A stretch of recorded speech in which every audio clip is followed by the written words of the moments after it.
Hey everybody, we are back in the book of Acts again this week, and this week's set of readings really kind of focuses very heavily on the mission work of Paul and of Barnabas, and of course in chapter 15 we see their separation when they kind of go their own separate ways, and then Paul picks up his mission work with this man named Silas. Now, what's really interesting to me about this set of readings is that it picks up in this place called Antioch. Now, Antioch was, if you're thinking about like I'm going to use my hand as a map here. If this is like the coast of the Mediterranean Sea, and this is like where Israel is, and this is like North Africa going into like Egypt, Jerusalem would be about here, and then Antioch would be kind of up here. And it's kind of a long way from Jerusalem, where Paul, at least where we see him for the first time in the book of Acts. And what we see is that after Paul became a Christian, he kind of goes off to Syria, and he's there until Barnabas goes and seeks him out. Now, Barnabas, he had been in Jerusalem as well, but he goes up to Antioch to kind of take care of the church and to encourage the people up there, because that's what Barnabas does. He encourages people, and he seeks out this guy, Saul, who had so terrorized the church and so terrorized so many of the Christians that were in the Jerusalem community that they had actually picked up and moved all the way up to Antioch. And so what does Barnabas do? He goes and finds the guy that ran these people out of their homes, and he brings him to church. And so, like, can you imagine bringing somebody that you're so scared of, that you would pack your bags and move to a different state to get away from, and then somebody brings that guy to church on Sunday? I think it would be a pretty tense Sunday service for that kind of thing to happen.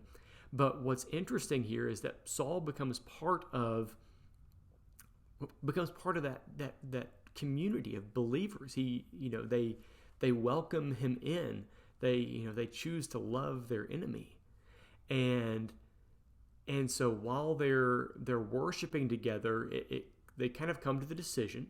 It says that in verse 2 of chapter 13, it says that while they were worshiping the Lord and fasting, the Holy Spirit said, "Set apart for me Barnabas and Saul for the work which I have called them." And then after fasting and praying, they laid their hands on them and sent them off. And so here Paul and Barnabas are, they're worshiping with the church, and the church kind of realizes, like, man, we need to, God's got something special for these guys.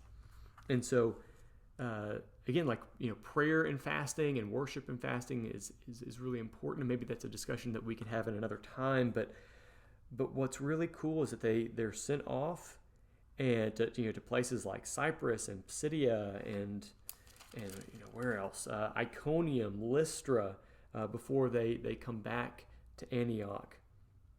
And so it's kind of a smaller mission trip for compared to some of the ones that Paul would take later. And a lot of things kind of happen over the course of this trip. And I want to kind of zero in on chapter 14, where Paul, he's in Lystra, and he and Barnabas come to this guy. And this has been a tough mission trip for them. This hasn't been easy. And they get to this city called Lystra, and they see a guy who he couldn't use his feet, he couldn't walk. And Paul tells him, stand up on your feet and walk. And so the man, he jumps up. He says he sprang up and began walking. And so the people that are there in Lystra, they're not Jewish people. They don't have a faith in God. They've got a faith in the Greek and Roman deities like Zeus and all that bunch. And so when they see that, they think, oh, this is a sign from our gods. And so they think that Paul and Barnabas are this kind of manifestation of Zeus and Hermes, Zeus being the chief god, and that's who they kind of understand Barnabas as, because he seems to be the guy in charge. And then Paul is like the chief speaker. And so they think, well, that's Hermes. He's the god that speaks for the gods. And so they actually, bring an ox to sacrifice it to these guys. But Paul and Barnabas, they're falling all over themselves trying to get these people not to do this thing. And they're like, no, don't do that. It says here, they said, men, why are you doing these things? We are also men of like nature with you, and we bring good news that you should turn from these vain things to a living God who made heaven and the earth and the seas, and that's all around them. In past generations, he allowed all the nations to walk in their own ways, yet he did not leave himself without witness, for he did good by giving you rains from heaven and fruitful seasons, satisfying your heart with food and gladness. Even with these words, they scarcely retained the people from offering a sacrifice to them. I just love Paul and Barnabas' response, because they could have been pretty arrogant in thinking that, there's something special about me. I kind of deserve this attention. I deserve this acclaim. I deserve, what these people are giving me. But they say, no, don't do this thing. This is God, and God has made himself known to you by the good ways that he has treated you, the grace that he's shown you.